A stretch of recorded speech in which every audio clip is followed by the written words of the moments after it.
الاهلي التهم مازيمبي مع الرأفة. الاهلي جبار وجامد يا جماعه. 3-0 في موقعة استاد القاهره.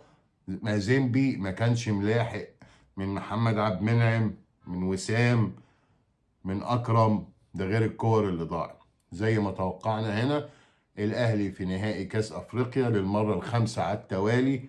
انجاز تاريخي. مصطفى شوبير 7 ماتشات كلين شيت، ما شاء الله عليه. ويعني الاهلي بقت بطولته المفضله كاس افريقيا للانديه ابطال الدوري. كولر كسر كل ارقام هوزيه ما شاء الله. وواضحه وباينه قوي ان الاهلي كمان هيلتهم وهيخلص على الترجي التونسي. الاهلي ما شاء الله عليه جاب 3 اجوان، وكان منظر الاستاد والجمهور حاجه تفرح، اكتر من 70,000.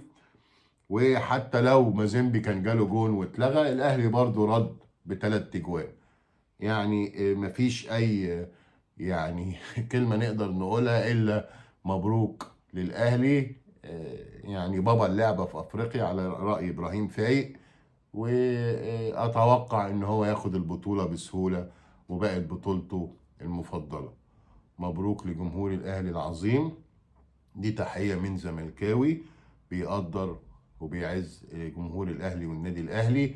ويا رب السياسة ولا موضوع المقاطعة ولا الكوكاكولا ولا ماكدونالدز ولا الكلام ده يوقع بينا او يزعل بينا، ونفضل اخوات وصحاب وحبايب.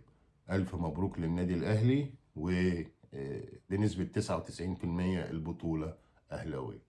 اعزائي المشاهدين، شكرا حسن المتابعة. كل سنة وانتم طيبين. ميرسي.